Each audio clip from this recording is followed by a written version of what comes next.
Good morning, everyone. I trust you are all well. Thank you for joining us this morning.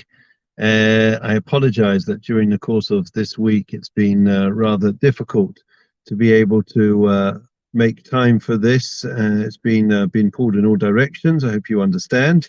Lovely to see you this morning. Good morning, Andy. Good morning, Clarice. Good morning, all those that are still joining us.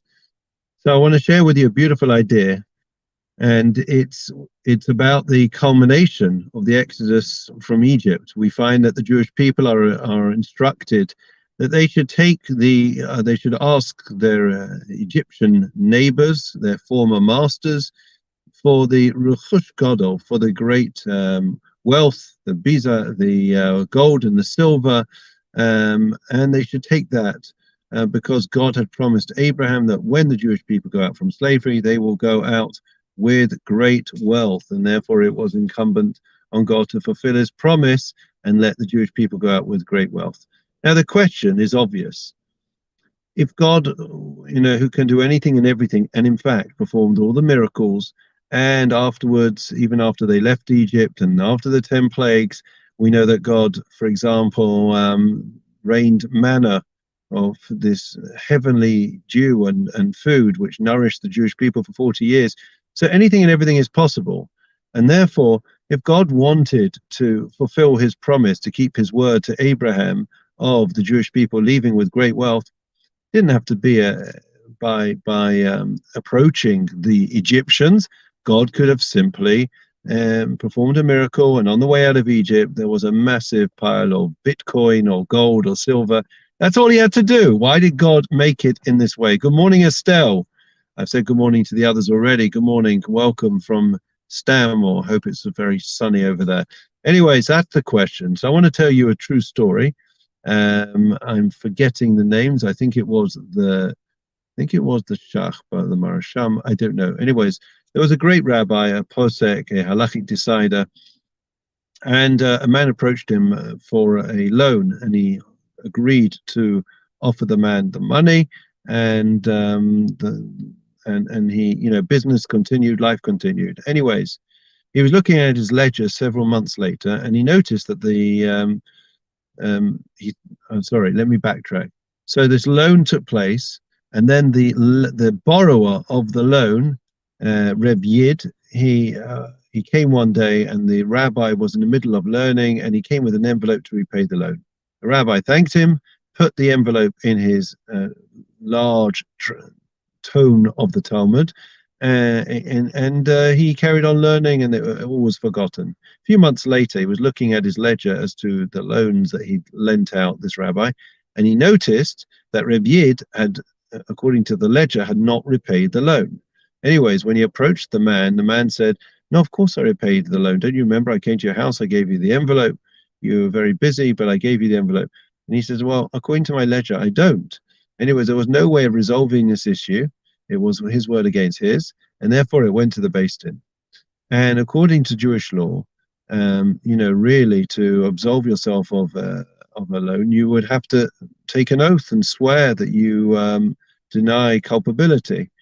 Anyways, the rabbi did not want this man to take an oath. As a very serious matter, as we're all aware. He didn't want to make him swear because he was convinced that he had not actually repaid the loan, and therefore the rabbi absolved the man of the loan. Now you've got to imagine that this is a great sage, and this man, he had to take to Beis Din. So obviously the word was getting around town, rumors were flying, and it damaged tremendously the name, the reputation. He was tarnished beyond belief. You didn't repay your loan to the rabbi of the city. That's ridiculous. It's disgraceful. And he was so ashamed that this man took his family, and he upped and he left town. Anyways, time went by. It was all forgotten. And a few months later, the rabbi opened his Talmud, the one he'd been using that magical night. And lo and behold, in the Talmud, he found in one of the pages the envelope, and he felt terrible. The man had been telling the truth all this time. In fact, he had repaid the loan. It was the rabbi that had been distracted and had forgotten. and he brought so much shame and disgrace on this man and on his family. So he wanted to make amends. And of course, in the first instance, he approached the man and he apologized to the man. And but he said to the man, you know, I recognize that I've caused you so much pain and heartache, not just to yourself, but to all those around you that now you know, I've ruined your name, your reputation in the city. You had to leave town. So I want to restore your name. And only way I could think is if our families came much closer together. Said the rabbi, I have a daughter, you have a son. Let's make a shidduch between us. Because if we, you know, if we are able to marry our children to one to another, then people will truly believe me when I tell them that, you know, that it was my mistake and not yours, and they will believe that it's not a cover-up. And that's what exactly happened. And friends, that is the lesson, or that's exactly what happened in Egypt.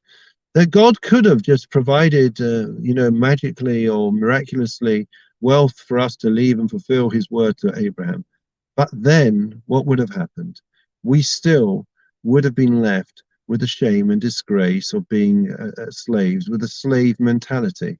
God didn't want the Jewish people forevermore to leave Egypt with a slave mentality. He wanted us to leave with our heads held high, so that we wouldn't just leave Egypt, but Egypt would leave us. And therefore, it was incumbent on us to be able to transform from us being slaves to being us becoming masters in a sense. And therefore, we would be able to look at the Egyptians in the eye. And that was an imperative before we left. So God did this in the same way as the story in order for us to be able to have that self-confidence, that pride, and not leave with a slave mentality. Ensuring that we are sensitive to other people, ensuring that we ensure that people have their self-confidence, their respect, their pride in who they are and what they are, is an imperative, and it's an essential element in being Jewish. And therefore, it's incumbent on each and every one of us to deal with people in the most sensitive and considerate manner. Every person, it doesn't matter who they are, what their status is, where they are in society, is a precious neshama. They're a precious soul. It's for us to be able to look inside another person and to see the godliness. Wishing everyone well. Have a great Shabbos. Looking forward, please God, to seeing you in Shul. Shabbat Shalom. Take care. Best wishes.